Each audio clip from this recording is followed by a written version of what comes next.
Olá, gente. E aí, nós vamos aqui para mais uma aula de prevenção de controle de perdas. E nessa aula a gente vai falar de análise de causa raiz, RCA, ou ACR, né? A gente chama RCA porque vem de Root Cause Analysis, que do inglês, né? Mas a gente pode estar chamando aí de ACR. Esse tipo de método, ele é utilizado para identificação e correção de fatores que ocasionam um problema. Como o próprio nome diz, ele procura entender as causas raízes. Então, ele procura encontrar defeitos originais que geram esse problema. Essa é a tentativa. A gente vai tentar solucionar através de entender as causas para a gente chegar na raiz. A causa raiz, na verdade. Para efeitos de analogia, seria como alguém que tenta entender por que tem gastrite. A maioria das pessoas chegam, eu estou com gastrite. Aí toma um antiácido e pronto. Não, seria eu ir no médico, o médico me passou uma série de exames, ele entendeu o porquê dessas raízes. Quais são as... Desculpa, o porquê das raízes. Quais são as causas dessa gastrite, né? Quais são as causas raízes dessa gastrite. Por que eu estou tendo gastrite? É do ponto da alimentação, é de cunho emocional, enfim, ele vai entender o porquê para tentar uma solução, né? E eu não ter só uma medida paliativa, seria tomar um antiácido. Seria mais ou menos essa analogia que a gente tem. Então, o RCA ele é projetado para auxiliar na identificação de não só dos sintomas, né, mas das causas desses sintomas, né? Ele quer saber somente, ele não se limita ao o que, mas como o evento ocorreu e por que ele ocorreu. Então a gente vai tentar identificar o motivo original deste defeito, né? Do defeito, por exemplo, na linha de produção, no equipamento, o que ocorreu num acidente de trabalho, certo? Então o RCA, ele não evita que a gente procure soluções imediatas sempre, né? Quando ocorre um defeito, por exemplo, no equipamento, na produção. Mas ele avalia os seus sintomas, ele tenta entender o porquê daquilo. Tem alguns termos aí que são utilizados na análise de causa raiz. A gente tem aqui o termo chamado ocorrência, que é um evento ou condição que não esteja dentro da funcionalidade do sistema ou do comportamento esperado. Então, um sensor está fazendo a leitura de maneira incorreta numa linha de produção. Enfim, a gente tem um evento ou ocorrência em tempo real, que é o fato que pode impactar seriamente no funcionamento do sistema. E tem o estado, que é qualquer estado do sistema que pode apresentar implicações negativas para alguma funcionalidade do sistema normal. Enfim, são termos aí que a gente vai estar utilizando à medida que a gente vai estar avaliando determinada situação. Então, as situações onde você vai classificar como ocorrência, as situações onde você vai classificar como evento e algumas situações onde você vai classificar como estado, certo? A gente tem aqui o porquê, que é o fator causal, né? É a condição, o evento que resulta ou participa na ocorrência do efeito. Então ele pode ser classificado como causa direta, que é uma causa que resultou na ocorrência, uma causa contribuinte, que contribui para a ocorrência, mas não fez diretamente, né? A falta de sinalização, ou um acidente de trânsito. O cidadão atravessou uma rua. A gente sabe que rua tem principal e tem secundária.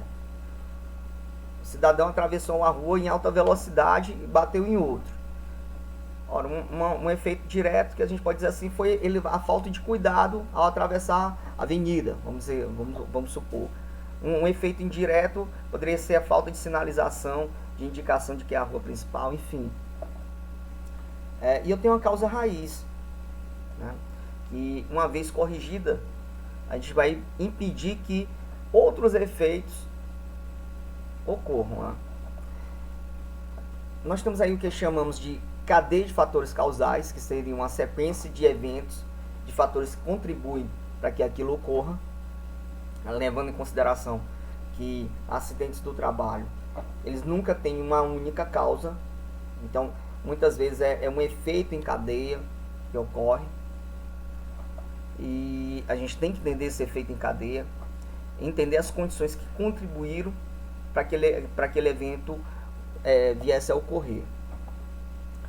Nessa aula aqui, por exemplo, a gente vai entender aí, vai utilizar uma ferramenta no RCA, que seria o diagrama de causa e efeito. Ele é também conhecido popularmente como espinha de peixe, diagrama de espinha de peixe, que foi idealizado por Ishikawa. E Ishikawa, por conta disso também é chamado de diagrama de Ishikawa. Ora, diagrama de Ishikawa, eu gosto de chamar de diagrama de Ishikawa, né? Ele permite identificar, explorar e apresentar graficamente todas as possíveis causas que estão relacionadas a um problema. Bastante que a gente selecione um evento topo, que seria basicamente a cabeça do peixe, né? E as espinhas seriam as suas possíveis, vamos dizer assim, causas. Então, por isso que a gente chama de diagrama de causa e efeito. Né? O efeito seria evento topo. E algumas categorias de causas podem ser colocadas. Por exemplo, método, matéria-prima, mão de obra, máquina, medição, meio ambiente. Isso são sugestões. Não quer dizer que vão ser unicamente essas, ou que eu não possa retirar alguma dessas se eu vejo que não cabe. Né? Mas basicamente a gente vê que alguns eventos indesejados, acidentes, ocorrem com essas causas. Então a gente vai procurar entender se alguma delas contribuiu, se todas elas contribuíram, ou se há outras que podem contribuir. Outra coisa que a gente pode estar falando aqui é dos 5 porquês, que se baseiam em algumas perguntas que são colocadas em questão para aquele problema. Você questiona a causa imediatamente anterior. Então o número de perguntas é variável. É até a gente chegar na causa raiz. Né? É aquela brincadeira de criança. Né? Criança pergunta, e tio, por que o céu é azul? Aí você começa a falar, o céu é azul quando é refletância, não sei o que, não sei o que. Aí, o que é refletância? Por que é refletância? Não sei o que, tá. E por que até chegar lá na física quântica? Basicamente é isso. Né? Você vai chegar a falar aqui em vários porquês até chegar na raiz do problema.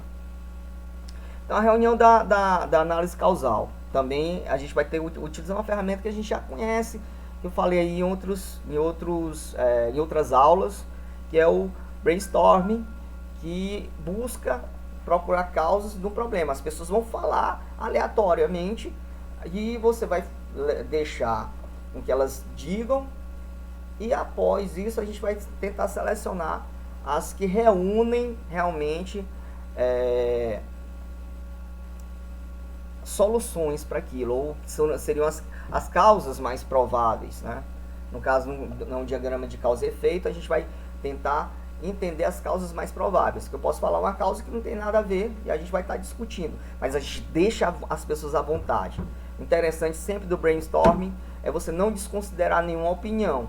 Depois você faz você seleciona as que mais se adequam, porque a gente vai ter algumas que vão ser descartadas simplesmente por não serem aplicadas, ou por questões técnicas, ou por questões operacionais, enfim. Questões legais vai depender do problema. Então, a análise de causas e consequências, ou causa e efeito, ela tenta, né, ela levanta alguns questionamentos. Então a gente vai ter, em que condições o evento induz a outro evento? Quais alternativas ou condições que levam a diferentes eventos?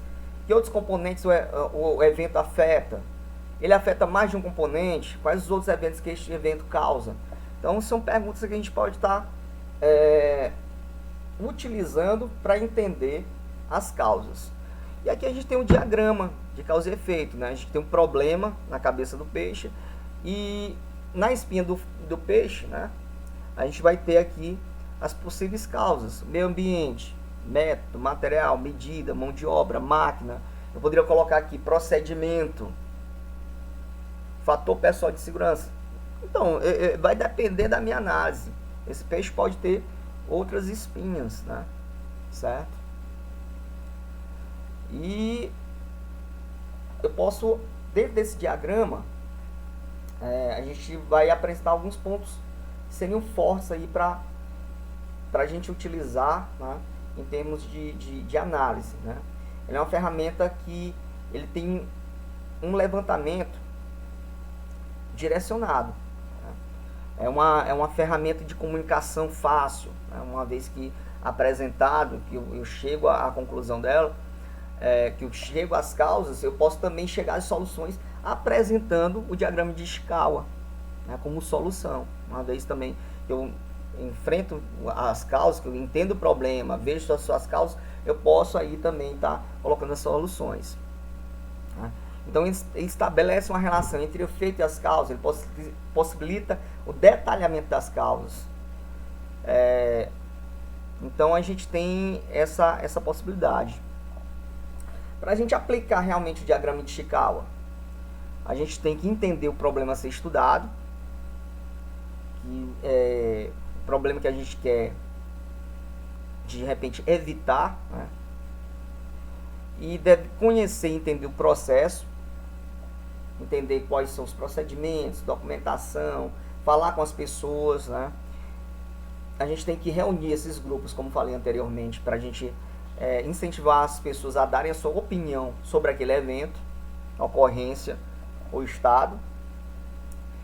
E uma vez que a gente estabelece as causas principais, secundárias e terciárias, por hierarquia de causa, a gente elimina as informações que seriam irrelevantes para montar esse diagrama. Como falei para vocês, nem todas as informações no brainstorm vão ser utilizadas. Então a gente vai ter que selecionar algumas, né, que seriam as mais, vamos dizer assim, importantes.